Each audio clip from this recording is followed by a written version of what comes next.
Di tengah lanskap kota Bandung yang dinamis, berdiri megah sebuah mahakarya arsitektur modern bernuansa Islami, Masjid Raya Al-Jabar. Bukan sekedar tempat ibadah, masjid ini juga menjadi simbol keindahan desain, spiritualitas, dan teknologi yang berpadu dengan harmoni.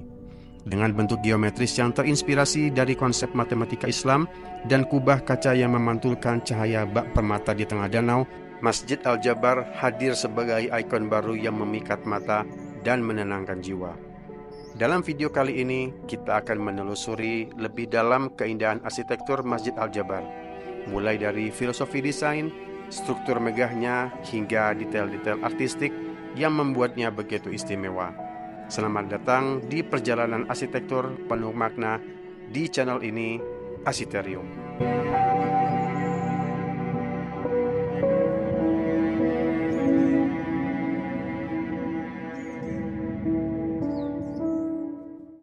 Assalamualaikum warahmatullahi wabarakatuh. Teman-teman, kita ketemu lagi di channel ini. Teman-teman, di video ini kembali saya akan mengajak teman-teman jalan-jalan kita menuju ke sebuah karya arsitektur yang sempat viral beberapa tahun belakangan ini, yaitu Masjid Al-Jabar yang terletak di daerah Gede Bage, Bandung. Sejak pertama kali diresmikan dan dibuka untuk umum, tepatnya pada bulan Desember 2022, masjid ini langsung menjadi perhatian dan perbincangan banyak orang, teman-teman. Dan hal itulah yang membuat saya begitu antusias untuk mengunjungi tempat ini. Karena sejak 2022 sampai sekarang 2025, 3 tahun saya itu belum pernah, teman-teman, berkunjung ke sini. Belum pernah sholat di sini karena memang rumah saya agak jauh ya, karena di daerah Geger Kalong. Jadi kalau ke daerah Gede Bage itu jauh banget. Tapi berhubung saya lagi ada keperluan di daerah Gede Bage, di daerah Buah Batu, saya bisa berkesempatan untuk sholat di sini. Dan saya akan share pengalaman saya berkunjung ke Masjid Al-Jabar ini, dan kita akan review, kita akan bahas semua hal dari mulai A sampai Z tentang Masjid Al-Jabar ini. Oke teman-teman, sekarang saya sudah berada di depan Masjid Al-Jabar, tepatnya di daerah belakang sih sebenarnya. Ini tepatnya di area depan gerbang masuk yang khusus untuk parkir motor. Seperti yang teman-teman bisa lihat, jalan masuknya itu kecil ya teman-teman. Ini jalan belakangnya itu. Nah, dari sebelah kiri ini dari arah Stadion GBLA, Jalan Derwati, daerah Ciwastra dan lain-lain, itu sebelah kiri sana. Sementara kalau di sebelah kanan itu, nah ini dari arah Sumarekon ya. Sumarekon dari arah Gede Bage, dari arah bypass itu dari sini masuknya. Jadi waktu saya kesini hari ini masih ada pembangunan jembatan di kompleks Sumarekon. Jadi kalau mobil besar termasuk bus dan lain-lain itu harus muter ke arah Ciwastra, masuk ke Jalan Derwati, dan harus masuk jalan tadi teman-teman. Cuma 2 arah, jadi memang sedikit menyulitkan dan bikin macet. Hari ini saya datang itu hari biasa, jadi memang nggak banyak dan malah nggak ada bus yang datang. Tapi kalau misalnya weekend mungkin yang bawa jemaah besar itu pasti lewat Jalan Derwati tadi. Nah ini kalau misalnya lewat Jalan Sumarekon, kalau jembatan sudah selesai, ini pasti akan lebih gampang aksesnya, lebih besar jalannya. Oke, sekarang kita sudah berada di area parkir motornya. Ini menurut saya sih cukup rapi ya, cukup tertata. Penghijauan juga cukup baik. Juga area juga cukup luas, manuver juga cukup enak untuk keluar masuk motor. Waktu masuk tadi juga ada portalnya, ada dikasih tiket juga. Jadi ini parkir resmi, bukan parkir yang liar gitu teman-teman. Oke, sekarang kita jalan menuju ke masjidnya. Di sini ada parkir mobil odong-odong nih, ada 3 atau 4 mobil. Saya nggak tahu ini buat mobil ke tur kemana. Tapi yang pasti mungkin untuk mengelilingi Masjid Al-Jabar ya. Nah, teman-teman bisa lihat sendiri, ini landscape-nya bagi saya ini cukup keren teman-temannya, rapi dan juga luas juga, dan cukup jelas ini area-areanya, zoning-zoningnya. Jadi ada zoning buat parkir, kemudian ada clear area kayak yang ini, jadi tidak boleh masuk motor atau mobil atau odong-odong, dan juga sepeda gak boleh masuk. Ini hanya buat orang-orang yang berjalan kaki. Ini tumbuhan-tumbuhan juga, rumput juga, tanaman juga, ini masih, walaupun masih pendek ya, tapi kalau tinggi ini akan lebih asri lagi, akan lebih rindang lagi, akan lebih teduh lagi.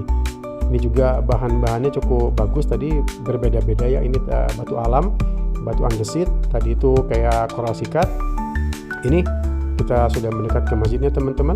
Nah ini juga clear areanya, ini menurut saya juga keren nih teman-teman. Ada lantai itu terbuat dari batu koral sikat yang bermotif batik Megamendung ya. Jadi sangat Jabar banget sesuai dengan namanya, Masjid Al-Jabar. Oke, sekarang kita sudah mendekat ke masjidnya. Ini kolam retensinya, ada air mancur gitu. Bagus sih menurut saya, keren ini. Dan cuma di kiri aja, di kanan tuh malah nggak ada. Tapi kalau kiri kanan ada air mancurnya, kayaknya lebih keren ya teman-teman. Apalagi saya nggak tahu kalau malam mungkin ada lampu-lampunya malah lebih cakep lagi. Nah, mudah-mudahan aja pompanya ini, air mancurnya tetap berfungsi. Nah, teman-teman bisa lihat juga jalannya itu beda-beda nih, materialnya. Yang di atas itu lebih muda warnanya, yang bawah itu pakai batu alam andesit, lebih tua warnanya. Nah, sekarang teman-teman kita sudah mendekat ke masjidnya nih, sudah sampai di gerbangnya. Di sini kita disambut semacam teras yang berbentuk U yang mengelilingi masjid, jadi semacam buffer zone atau area pembatasnya. Jadi teman-teman bisa lihat dari area luar nih. Nah, ini dari situ kita nggak bisa langsung ke masjid, tapi kita dibatasi dulu oleh area ini.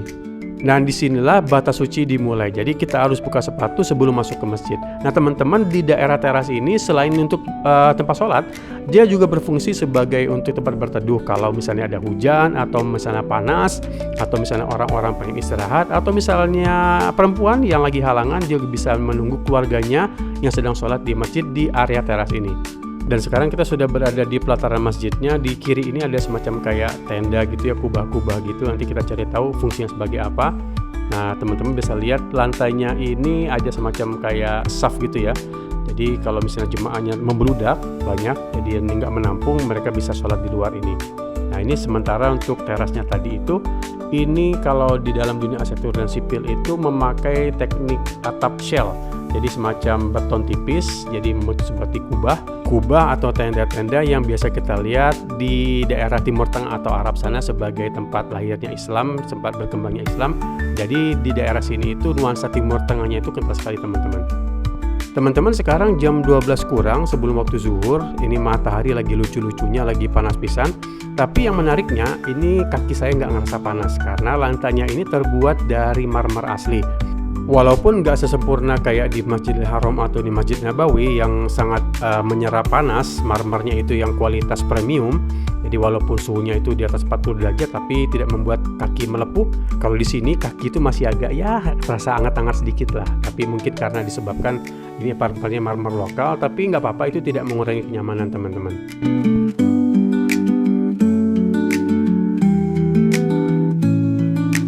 Oke, sekarang kita sudah berada di depan penitipan sepatu yang laki-laki atau ikhwan. Ini signage atau papan penunjuk namanya itu cukup terbaca jelas. Ini penitipan sepatu itu bagus ya, terlihat jelas.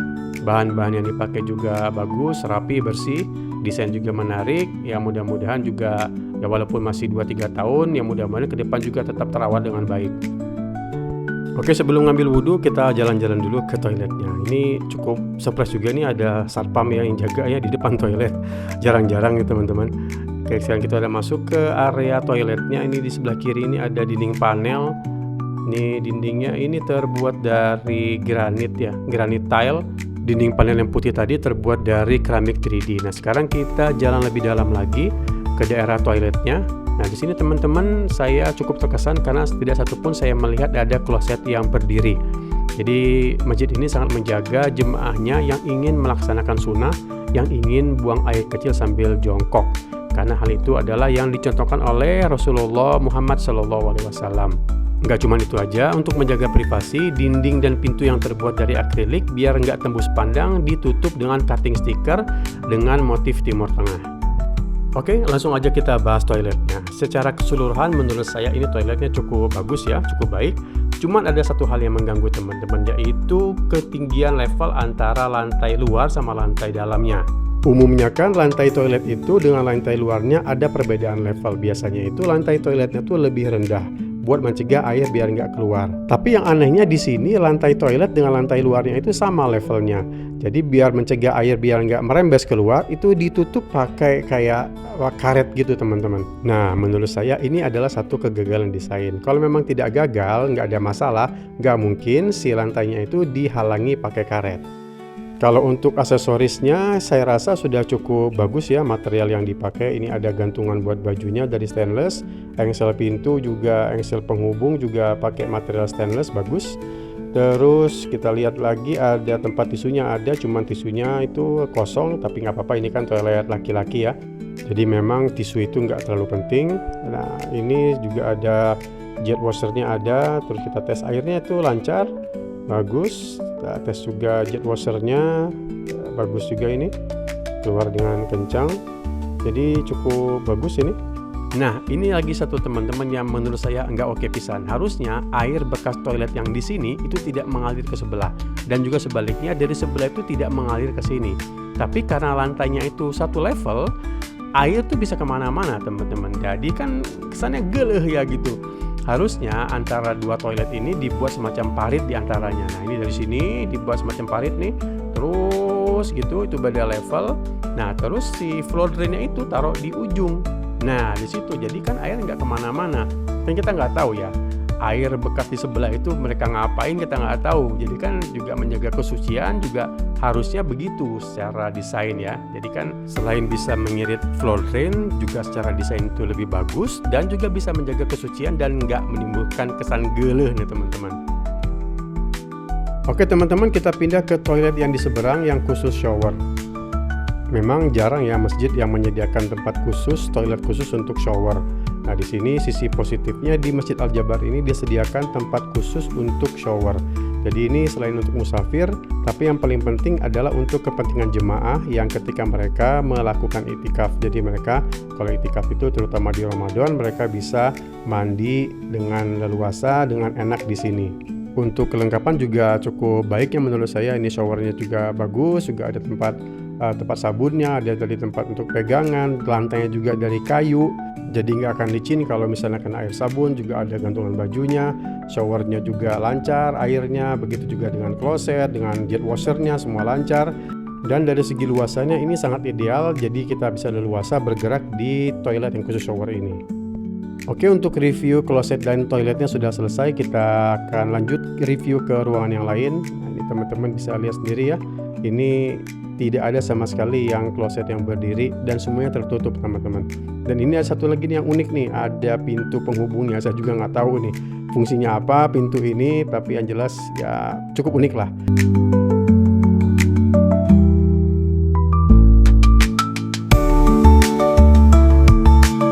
Oke, sekarang kita sudah berada di luar nih teman-teman. Ada yang unik nih, ada ruangan khusus manajemen dan ada lagi ruangan khusus untuk kesehatan. Jadi kalau ada jemaah yang terganggu kesehatannya bisa langsung ditangani di ruangan tersebut. Sekarang kita mau langsung ke tempat wudhunya. Ini cukup luas ya hallnya ini. Jadi misalnya ada yang nunggu atau misalnya jemaahnya membludak, ini bisa menampung dengan cukup luas. Nah, ini ada beberapa perbaikan. Jadi masjid ini terus ada perbaikan-perbaikan. Nah, kita masuk ke ruangan wudhunya. Ini semuanya yang model duduk ya teman-teman. Nah, di atasnya ini pakai model stainless ya, jadi gampang untuk maintenance-nya. Dia dibuat naruh baju atau peci atau sajadah atau tas, barang-barang lainnya bisa di sini. Ini semuanya pakai model duduk, nggak ada yang model berdiri. Dan jarak antar tempat wudhunya ini cukup, dia menurut saya sangat luas ya, sangat ideal. Dan walaupun mungkin pengalaman juga di masjid-masjid lain, model yang duduk ini memang nggak efektif ya. Nah, ini juga bisa teman-teman lihat, ini dipikirkan juga drainasenya tadi terbuat dari stainless. Ini bagus sekali, positif. Jadi kalau air yang dipel itu bisa langsung keluar dan bisa langsung kering lantainya. Oke, sekarang kita sudah berada di luar tempat wudhu. Nah, sebelum kita naik ke lantai 2 itu kita disambut dengan semacam ada kayak galeri gitu. Ini cukup, ya menurut saya bagus ya, desainnya bagus, lightingnya juga bagus. Terus juga ini ada beberapa macam keterangan tentang pembuatan, tentang bahan-bahan atau barang-barang yang dibuat ini, terutama yang dari bahan kuningan ini dibuat oleh pengrajin-pengrajin khas atau khusus Kuningan dari berbagai macam daerah yang ada di Indonesia ini.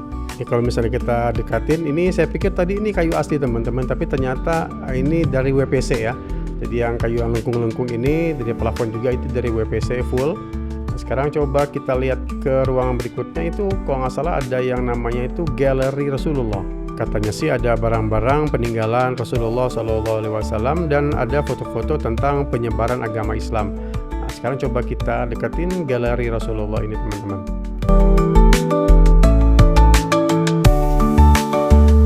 Dan saya kurang beruntung karena ini hari Senin dan itu Senin Selasa tutup ternyata. Nah, tapi kalau misalnya teman-teman mau kesini harus pesan dulu lewat aplikasi Sapa Warga dan ini gratis tanpa dipungut biaya apapun. Dan itu kayak, waduh, kayaknya bagus banget ya ke dalam situ. Tapi sayang kita nggak bisa masuk karena tutup. Mungkin lain kali kita bisa bareng-bareng ke sana, kita bisa lihat-lihat ke sana. Oke, langsung aja kita menuju ke lantai 2 tempat ruang utama tempat sholat. Sebelumnya kita mau lihat-lihat dulu nih, karena kayaknya ada lift ya. Kayaknya oke nih, ada masjid yang ada liftnya. Ini memang jadi, oh iya betul, ini lift.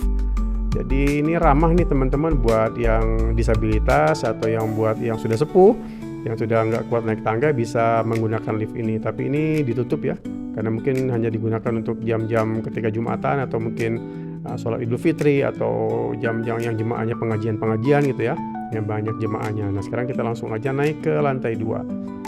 Ini railingnya terbuat dari kombinasi antara papan kayu yang ada relief kaligrafinya, terus juga dikombinasi dengan besi yang dicat warna kuningan.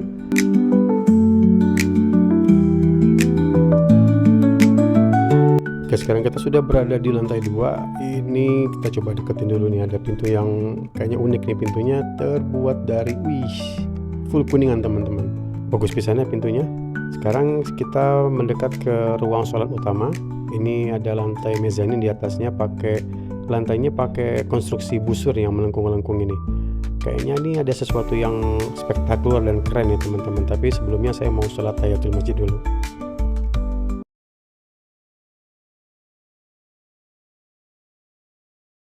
Ini atapnya luar biasa ya teman-teman. Jadi di atas sana ada skylight yang berbentuk belah ketupat, yang berbentuk seperti diamond gitu. Nah ini kalau kita sholat di sini seolah-olah kita lagi sholat di bawah ribuan bintang. Ini komposisinya menurut saya sih keren banget ya. Di bawah itu agak jarang dan ke atas itu makin rapat, dan di ujungnya itu ditaruh kaligrafi yang membentuk lafaz Allah. Ini filosofinya tinggi sekali teman-teman. Jadi seolah-olah menggambarkan bahwa memang Allah itu adalah zat yang maha tinggi, yang maha melihat, maha di atas segalanya.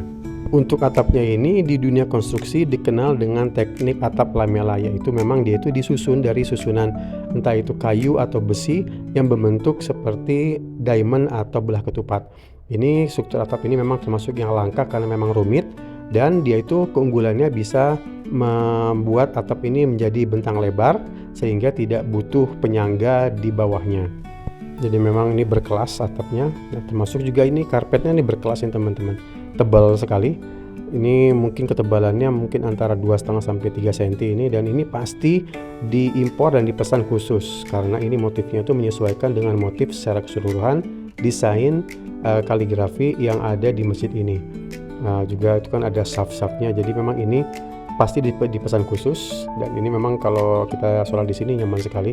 Ini karpetnya nyaman sekali untuk ibadah, untuk berdiri, untuk sujud ini nyaman, dan yang penting juga ini bisa meredam akustik dengan sangat baik. Jadi kalau misalnya kita ngaji, baca Quran itu kita jadi bisa lebih khusyuk, dan bacaan imam itu akan lebih jelas terdengar karena tidak ada suara yang memantul. Di sana kalau teman-teman lihat itu ada semacam kayak pilar gitu ya, pilar yang tidak menerus yang terpotong di atasnya. Itu ada kayak kisi-kisi gitu. Nah itu kemungkinan ada 2, itu ada speaker atau outlet AC. Tapi kayaknya kalau speaker nggak mungkin karena pasti akan bertabrakan si gelombang suaranya. Jadi kemungkinan itu adalah outlet AC teman-teman. Jadi biar nggak penasaran, yuk kita deketin, kita pengen tahu apa itu sebenarnya. Oke, coba kita lihat dari dekat. Ini di bawah pilar tadi itu ada kayak rak ya, rak buat Al-Quran. Di atasnya juga bisa kita naruh buat barang-barang. Coba kita lihat dari dekat. Ini pilarnya itu ditutup pakai ini besi pelat perforated ya, dari bahan stainless. Kalau bahannya ini nih kayak dari bahan aluminium nih. Nah, sementara ini kayaknya dari fiberglass tapi yang dicat kayak motif batu gitu teman-teman. Ini juga sama, ini rak buat naruh barang-barang juga terbuat dari semacam fiber dan dicat motif batu. Nah ini teman-teman ternyata memang itu adalah AC ya, itu taruh di atas unitnya, jadi dia bisa nyebar ke seluruh ruangan karena posisinya di atas. Sekarang saya sudah berada di sisi yang dekat dengan mihrab. Ini ada semacam kubah gitu ya, semacam tenda gitu bentuknya itu.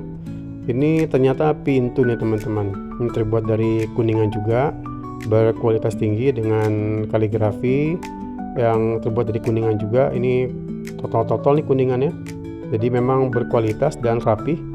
Ini dibuat di daerah-daerah yang biasa mengerjakan kuningan yang tadi di galeri tadi. Teman-teman bisa lihat lagi nanti daerah mana aja yang berkontribusi membuat kerajinan kuningan di masjid ini.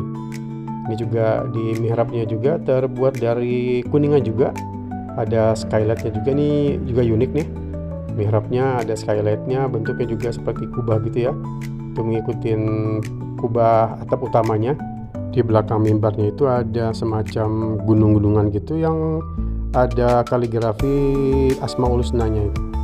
Teman-teman bisa lihat, ini memang bagus sekali ya teman-teman interior di masjid ini.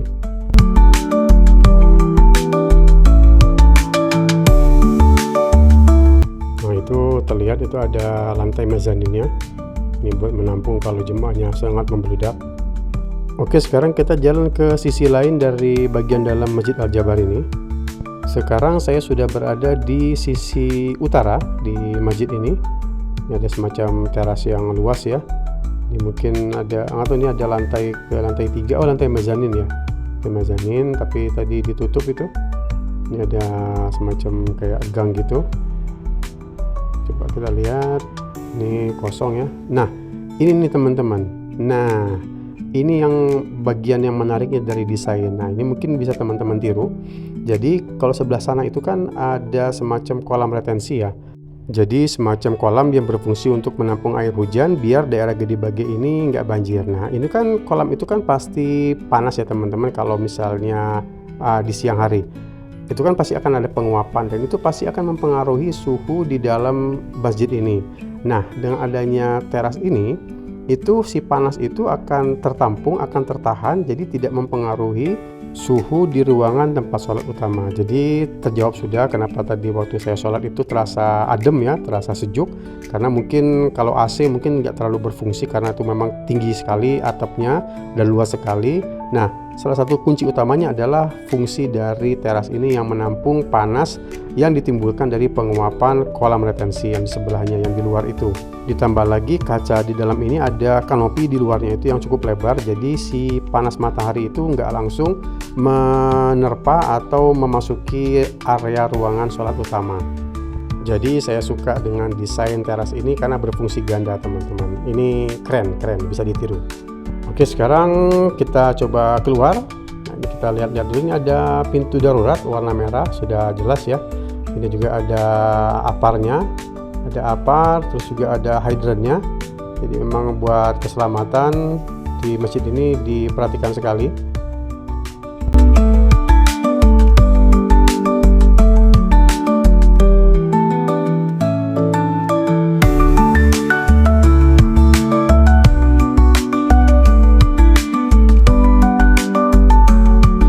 Oke, sekarang saya sudah berada di bagian luar. Ini ada semacam teras yang sangat-sangat luas ini. Sekarang langsung aja kita lihat bahan pembuat atapnya. Ini ternyata terbuat dari bahan aluminium ya teman-teman, bahan ALCP, jadi memang ringan. Nah, sambungannya itu cuman kayak disilen aja nih. Saya nggak tahu gimana kekuatannya, tapi mudah-mudahan kuat ya dan awet ya. Itu ada tadi itu yang skylightnya itu kaca. Itu kalau teman-teman perhatikan itu nggak langsung menempel ya antar kaca, ada semacam jarak, itu ada semacam rongga, itu mungkin buat masuk udara juga. Kita lihat nih terasnya lebar sekali ya. Nah ini ada kayak shell gitu, kayak rumah-rumah keong gitu. Nah ini atapnya teman-teman, kalau kita lihat dari jauh itu atapnya kacanya itu membentuk semacam sisik ya. Ya, kayak sisik ikan atau sisik kayak bulu-bulu burung mungkin. Karena memang Jawa Barat ini memang penghasil ikan, terutama ikan tambak, kayak ikan mas, ikan nila itu kaya sekali di Jawa Barat ini. Mungkin itu simbolisasinya, si sirip-sirip ikan itu sisik-sisik ikan. Nah sekarang kita zoom out dulu pemandangan kita, titik pandang kita ke arah masjid ini, atapnya ini. Tuh ada pelataran ya, ini ada semacam kayak rem gitu, jadi buat orang-orang yang sudah sepuh yang pakai kursi roda, mungkin yang nggak kuat naik tangga, bisa lewat sini, bisa lewat yang rem gini ya, itu menuju ke masjid. Gitu, lihat teman-teman, itu masjidnya itu wow, megah ya, itu kelihatan memang megah sekali ya masjidnya. Itu ada tempat duduk-duduk buat nunggu mungkin untuk santai. Nah, jadi teman-teman yang belum sholat di sini, saya sarankan jangan kayak saya ya, yang terlambat, yang baru 3 tahun kemudian baru sholat di sini. Jadi teman-teman saya saranin segera sholat di sini karena ini masjidnya ini keren sekali, recommended sekali.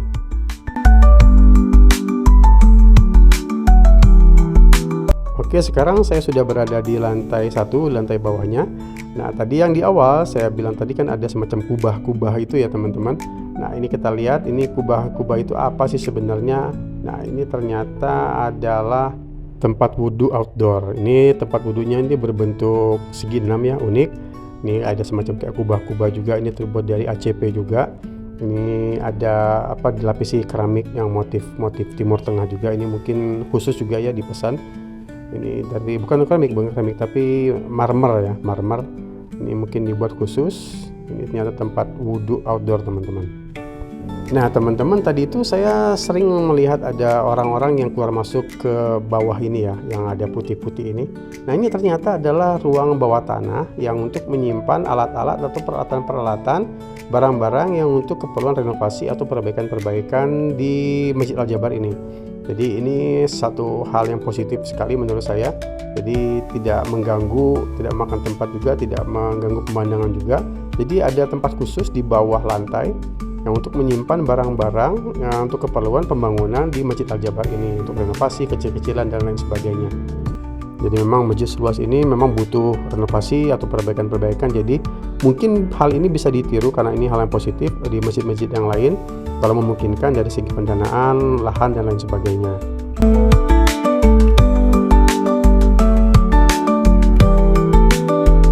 Oke teman-teman, sekarang kita lihat dari dekat kolam retensinya. Nah, ini memang di sekeliling masjid ini dikelilingi oleh air ya. Jadi kolam retensi ini memang kayak tadi dijelaskan adalah kolam yang dibuat untuk menampung air sementara, terutama air hujan, dengan tujuan untuk mengendalikan banjir dan mengurangi dampak limpasan air. Kolam ini bekerja dengan cara menampung air hujan dalam jumlah besar, lalu melepaskannya secara bertahap ke sistem drainase atau badan air lainnya, sehingga mencegah terjadinya banjir di area Gede Bage ini. Karena memang daerah Gede Bage ini kalau hujan sejak dulu itu selalu banjir yang parah. Nah, sejak ada kolam retensi ini, walaupun tidak sepenuhnya mengatasi banjir, tapi cukup mengurangi secara signifikan teman-teman. Nah, ini lagi yang menarik nih desainnya. Si menara atau minaret ini, itu biasanya kan terletak dibangun di daerah yang kering ya. Tapi ini dibangun di atas air, jadi seolah-olah itu dia muncul di atas air. Nah, jadi ini menurut saya sih desain yang menarik ya. Dan sekarang kita coba jalan ke sisi barat dari masjid ini. Sekarang kita coba lihat secara perencanaan visual dari masjid ini ya. Teman-teman coba lihat di sekelilingnya itu kan tadi kan ada air tuh nih. Air itu kan semua kosong kelihatannya ya. Itu kosong semua, nggak ada apa-apa. Terus tiba-tiba dia naik gitu ya. Nah itu tiba-tiba langsung ke atapnya itu. Jadi ini secara garis visual ini sangat bagus, sangat fokus. Jadi masjid ini akan terlihat sangat fokus apabila kita melihat dari kejauhan. Nah itu di pojok yang sebelah sana juga ada minaret lagi ya, itu dibangunnya itu di atas air juga. Nah ini teman-teman, ini kebenaran musimnya musim panas ya. Waktu saya kesini musim panas, jadi airnya itu debitnya sudah agak berkurang.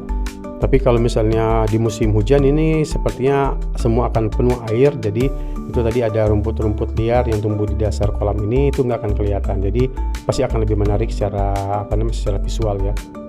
Oke, sekarang kita coba jalan ke ujung sana teman-teman. Kita lihat ada apa di sana. Oke, jadi memang di sini nggak ada apa-apa teman-teman. Itu juga kalau panas kayak gini nggak bisa buat duduk-duduk gitu karena nggak ada kanopi, nggak ada terasnya tadi. Nah, teman-teman kalau lihat itu di atas tuh di sela-sela atap kubahnya itu ada lampu-lampu ya, lampu-lampu sorot. Nah di sini juga di bawah juga tuh ada lampu-lampu taman juga. Dan ini pasti kalau malam ini pasti akan sangat-sangat keren nih. Sayang kita kesininya itu waktu siang, jadi nggak bisa ngeliat apa-apa. Coba kalau dari kejauhan tuh di minaretnya juga tuh ada lampu sorot itu. Jadi kalau dari kejauhan ini pasti akan sangat-sangat bagus nih.